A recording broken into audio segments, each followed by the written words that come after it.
jidduun ka uumame ummata keenya gosoota warra naannoo sana daddalattanii dhuftan gaggaafadha.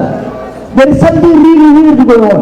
Nama keenya jajjabaa abbaa qabeenyaa jabaa barsiisaa jabaa hayyuu jabaa kana gaggeeffama. What is going on? Maaltu godhamu jira ka ta'u sirriitti hubachuun barbaachisaa fakkaata. Nuyi waa'ee nageenya kanaatiif taasifnu lolli dhaabbachuu qaba kan jennu gara tokko loofnee gara tokko qaqqabuufi miti. Lolli kuni balbala baay'ee banee seexana baay'ee haada irraa fuutee ummata keenya gaaga'aa jira. Balaa hamaa nutti fida. Kaja'urraa jechuudha. Mootummaa akkamiin amantan kan jedhu mootummaa hin amannu amannees hin beeynu. Garuu biyya keenya keessatti nagaan dimokiraasiin sirni federaalawaa dhaabbachuu qaba. Kan ammoo tarsiimoo qabsoo nagaatiin geggeessuu qabnaa jenna. Kan hoggaa jennu aarsaa hin qabuu jechuu miti. Hin hidhamnuu jechuu miti. Hidhamuunis qaama qabsooti. Ni wareegamnas. Tarsiimoo qabnuun beekumsa qabnuun ummata keenya gurmeessine sirna amma dura ofirraa kaafnee jirra. Sirna kanas ni jijjiirra jennee amanna nu. Ka jijjiiruu baay'ee nu yaachisu nu. That's not our biggest problem. Nu waa lama. Tokkoffaa bakkuma sirni jijjiiramu sanuu geessimoo faca'iinsa wal fixiinsa hamaa anarkiin kun itti buufu. Lammaffaa san booda maaltu ta'a. Kanaaf of qopheessuu qabna, of jaaruu qabna jennee fuulleffannee irratti deemna.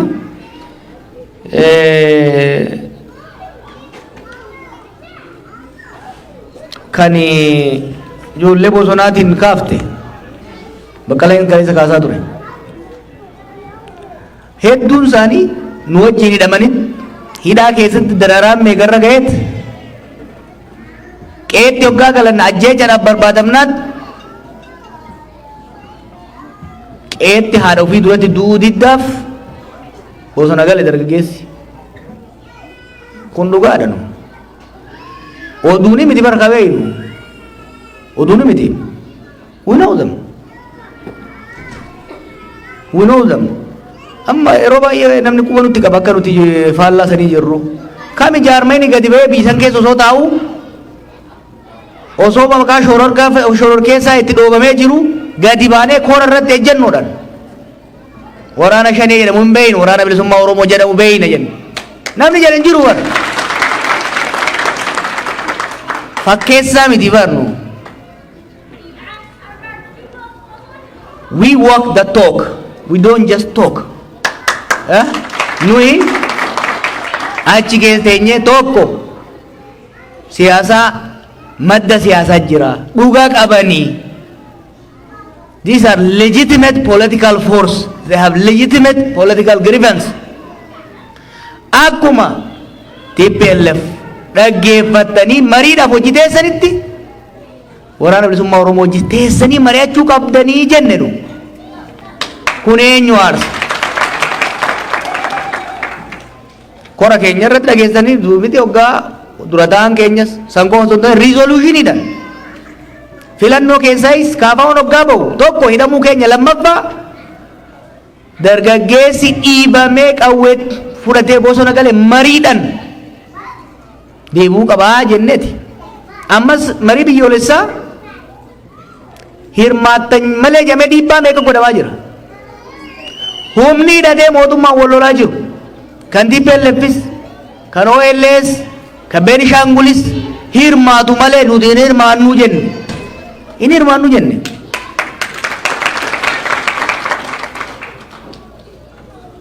Tarsiimoo adda addaa hordofna. Nuti waraana bilisummaa Oromoo wajjin. Nu qabsoo nagaa hordofna. Isaan qabsoo hidhamannoo hordofaa jiran. Dhugaa walii galchuun immoo jira. Kanaaf ummaan biyya kana gaafatte hedduun isaanii ijoolleen wajjin qabsaa turani. Kaleessa Baqqalaan waajee ture. Lolli kun dhaabatuu baatee mootummaan karaa ammaa kanaan itti fufnaan namni hundi bosona galuu ta'a. Maaliif qe'ee taa'ee dhuumu namni? sun immoo mootummaafis biyyaafis bu'aan qabu. Karaan waggoota muraasa dabre kan itti deemame sirrii miti. Mootummaafis ummataafis biyyaafis gaagama malee bu'aan irraa bu'eem hin jiru. Gaafa naaf bakka walla galeenee asoosaa dhaynee waachaa booyaa turre aanaa muraasa keessa ture sochiin kun. Har'a biyya guutuu wal ga'e. Nu amma faranjoota tokkaa agarru waan itti himnu jira. Kaaba qofarratti fuulleffatanii deemaa jiran.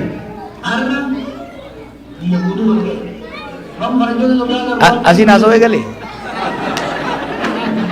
Kaaba qofarratti fuulleffatanii deemaa jiran. Eeysanii dhufe jiran.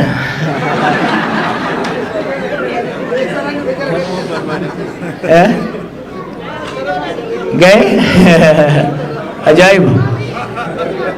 Kanaaf nuyi akkuma reefu bakkeen jeetti wanni baay'ee nama gaddisiisu mammaaksa amaarinyaa tokko jira. Maal jaansi የገደለው ባልሽ የሞተው ወንድምሽ ሀዘንሽ ቅጣጣ ከቤትሽ አልወጣ እንገልቹ ገይታ እንደፋን ዲሮ ሰልቢና ኬስ ጅረበር ዱር ኦርመቱ ኑ አጄሳ ኦርመን ኑ ሂዳ ኑ ደረጀና amma keenyu walafaan garagalee walafaa guutti jira. Kunurraa dhaabbachuu qaba namni keenya rakkatee jenne. Kana ka jechaa jirru ka akka itti cabsan baratanii ka jettu. Ka Oromoo cabsee dagarre ka ofii caccabe malee nu. Uma waan tokko sodaatina. Jawaar ajjeesuu danda'u, Baqqalaa ajjeesuu danda'u. Oromoo Oromiyaa garuu nandam kana an baay'ee na yaachisun anta samboodatiin na yaachisa tooftaan cabsuuf tooftaan xaala'u xilafa'u damsisa'u waggaa lamaan dabre kana biyya damassaste malee bu'aan isiin buufte jiru. Kanaaf nuyi kan jennu mootummaadhaanis humnoota biyya alaatiinis kan jennu biyya damassaste malee Okiya, di sama kan ini dari saya cuma ini dari saya. Alfitan dia kakas tanah.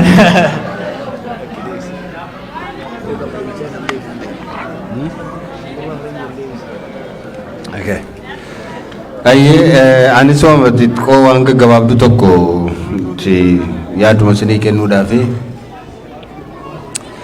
Okay, first of all, I would like to thank my friend there for your comments. Thank you for being with us and for the sympathy and solidarity you have shown to the Oromo community and our people. And I'm very glad that I heard you have been praying for us while we were in prison. We know there were millions of people praying for us. You were one among them. And thank you for that. God bless you.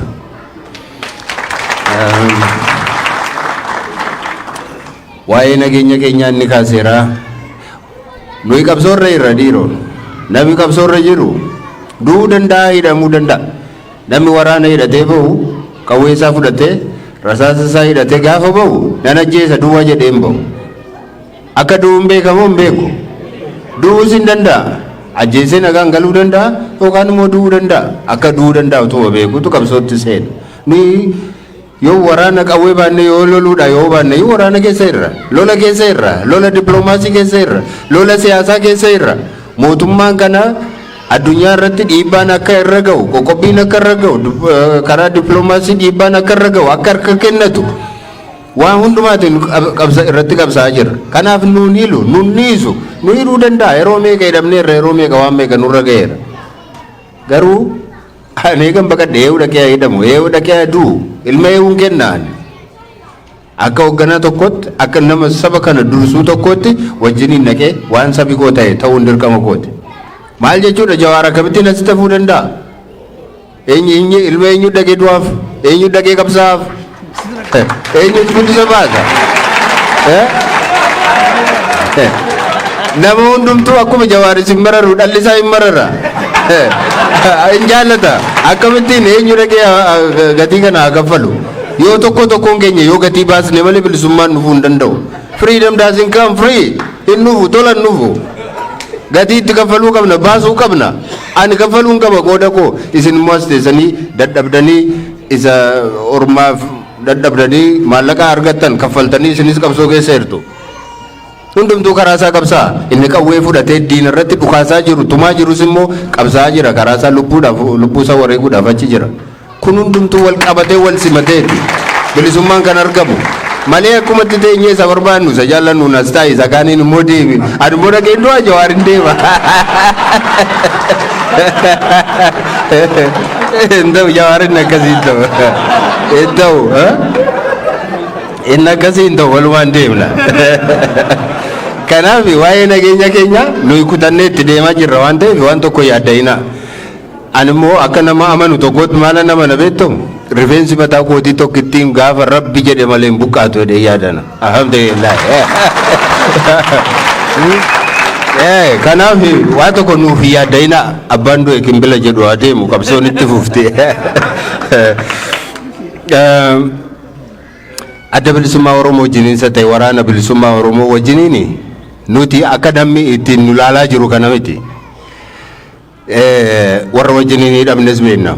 Guyyaa 40 akkamittiin soomuu jalqabne beektu gaafa jalqabaa quba qabdu miti. Koloneel Gammachuu Ayyaanaa bakka hattooti jiran bakka namoonni itti nama ajjeesan hidhaman lafa jalatti gaafa isaan fidanii hidhanii namicha kana iddoo isaatti deebisa. Namicha kana iddoo sana baasa yoo kana ta'uu baate nus nyaannu midhaan nyaannu jennee jalqabne.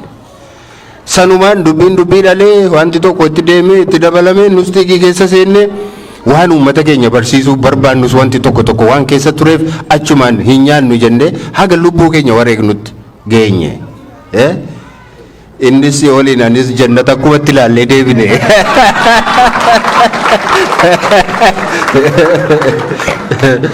Kanaaf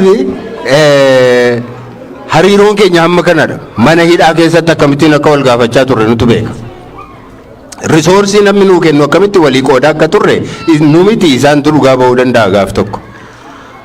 Nuyi osoo nyaannu isaan agabuun bulanne. Nuyi osoo uffata kafana otoo qabnu osoo uffataa jirru isaan immoo isaan agabuu isaanii hin bulanne. Namoonni baay'een yeroo sana turan keessaati kun reetuwaan faas jiru bakka kana jiru akkam akka ture jechuudha. Akkamittiin wal ilaalaa walis gargaaraa walis hubataa akka turre nutu beeka. Ammamiin akkamitti akka walii qabsaa'aa akkas geenyes beekna. Hakiimota keenyas haa ta'u ogeeyyii seeraa akkamittiin walii qoodaa akkamittiin wal hubataa akka turre hunduma beekna. Mala qabsoo keenyaatu adda adda malee kaayyoon keenya tokkodha. Saba nuyi bilisoomsuuf deemnu saba tokkodha. Kanaatiif abbaan milkaa'e haa milkaa'u abbaan deeme haa deemu. Gufuu walitti hin taanu wal dura hin dhaabbannu. Booddeetti waliin harkifnu jennee akka kanatti deemaa jirrannu malee callisneetuma akka namni ilaalu kanatti miti hariiroon jiru jechuudha. Karaa biraa yoo fudhanne daasporaadhaa fi waamicha maalii gootaa maal gootuu warri biyya keessa warri daasporaa kottaa dhaqaatii dhukaasaa isinii hin jennu nuyi. Yookaan immoo kottaa dhaqaatii hidhamaa hin jennu waa'ee hidhamuu nuyi jirra waa'ee du'u ijoollee hin jiru. Isin immoo waan qabdan waan dadhabdanii hojjettan irraati akkuma amma gootan kana waan ittiin oollee bullu waan ittiin qabsoo xinnoo ishee gara fuulduraatti tarkaanfachiifnu gaafa 10 argattanii yookaan 20 argattanii tokkorraa nuu qoodaa kanuma keessan qoodi keessan. Karaa biraa dippiloomaasii irratti hojjedha. Faranjii wajjin ooltanii wajjiniin haasaa ilaa biyyi koo biyya akkasiitiin dhufe maaliifan biyyaa bahee biyya suni nagaa dhabe mootummaan nagaa nu dhoowwe biyya keenya keessatti bilisummaan nu dhoowwate garbummaan nu tammaate kanaaf isinitti baqannee jedhaati quba qabaachisaa ittima lafa buna dhugdanitti lafa ooltanitti lafa hojjettanitti hojii dippiloomaasii hojjedha akka warri kaan hojjetanitti hojjedha biiroo keessa hojjettu ta'e itti himaa nama tokko amansiisa. gaafa hiriira waamamtan hiriira baa gaafa akkas godhaa isiniin gaafa jedhamtan sana amanaati hooggantoota keessan amanaati baa hoogganaan keessan korraabtisa ta'u maalisa ta'u amanaa saba biraarraas baradhaa muuxannoo horachaa deemaa waan hojjettan